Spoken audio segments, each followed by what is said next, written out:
Hello, welcome from central London. We're just a stone's throw away from the Houses of Parliament in Westminster. We're here in Central Hall for this Intelligence Squared debate on the Catholic Church is a force for good in the world. Well, that's a subject that's going to generate a lot of heat, I think, and some light too, I hope. I'm delighted to be chair of this debate. We have a panel which includes some of the most provocative, intelligent and stimulating commentators and practitioners on the subject. Arguing for the motion, the Archbishop of Abuja in Nigeria, John Onaiyekan, the British Conservative MP, Anne Widdecombe. Arguing against the motion, the actor, broadcaster and author, Stephen Fry, and the journalist and commentator, Christopher Hitchens. Well, our first speaker is John Onaiyekan, His Grace, the Archbishop of Abuja, the capital of Nigeria. And His Grace is one of Africa's best known, most respected commentators of the Church, the Catholic Church. So please make your way to the podium, speak at the microphone.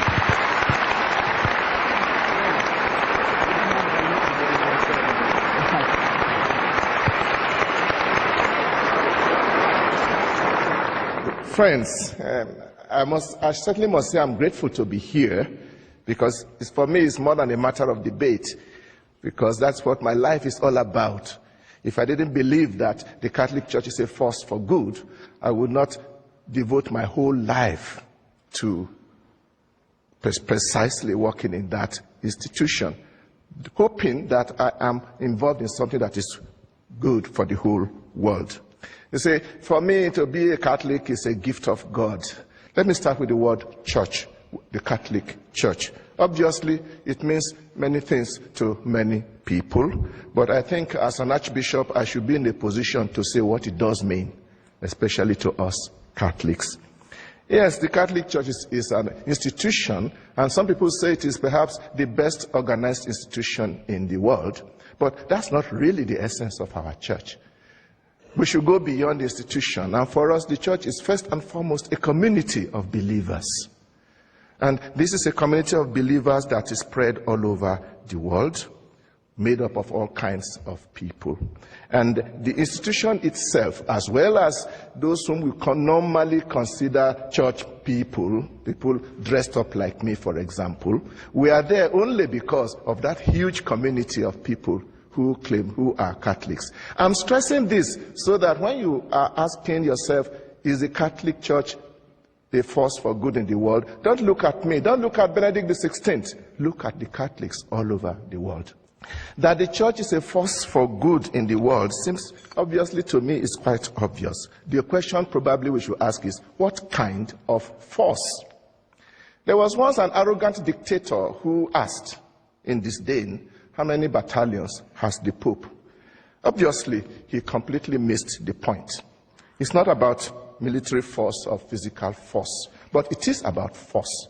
It's about the force of a spiritual message, the force of values, which has stood the test of 2,000 years. And not only 2,000 years in time, but has spread its message all over the world among different kinds of people, different races. We must also not forget the sheer weight of the number of Catholics. I have checked the statistics, and we are told that now we have about 1.2 billion Catholics all over the world, out of a population of 6.6 billion, 17.3%. And these are young, these are made up of all categories of people, young and old, women and men, peasant farmers and high-tech professionals, simple citizens, and even heads of states and world leaders. This is the great army that is a great force for good in the world, and whatever they are doing, we consider it as being done largely also as a result of the spirit that guides them. Independent statistics have shown that the Catholic Church is doing far more than its numbers and its population would probably suggest. The action of the Church is most significant in communities that are reduced to poverty and misery by human neglect and sometimes by hostile environments.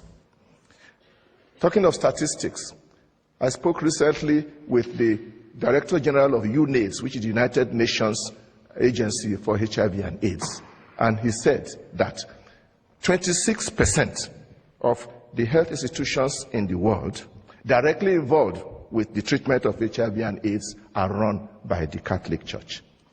And please note that it is a well-known policy of our church that whenever we are engaged in social welfare work, it is always given to all without any discrimination, whether you believe or not, irrespective of creed. Indeed, it is an integral part of our faith that our church is made up of saints and sinners. We are all struggling towards that perfection which Jesus asked us all to first follow. Nor am I denying that the Catholic Church has always and everywhere done excellent things, even sometimes in high levels. But this again only proves that we are in this world.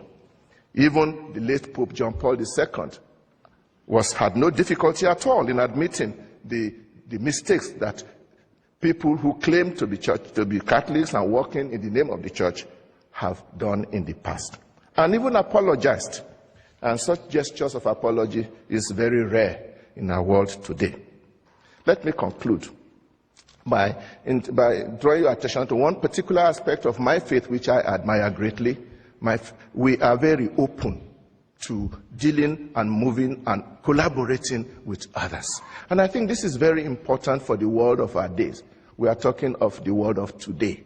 We need more and more efforts to link hands across all divides so that we can manage to make our planet a better place, a world of justice and peace. Is there still anybody here who still doubts whether the Catholic Church is a force for good in the world? Thank you very much.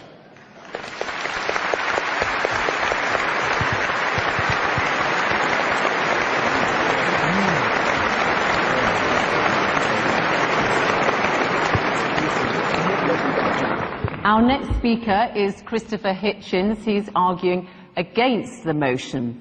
He is a writer, journalist and commentator, particularly well known for his trenchant and views and very original thinking. So, Christopher Hitchens, let us hear what you have to say. Your time starts now. Please make your way to the podium.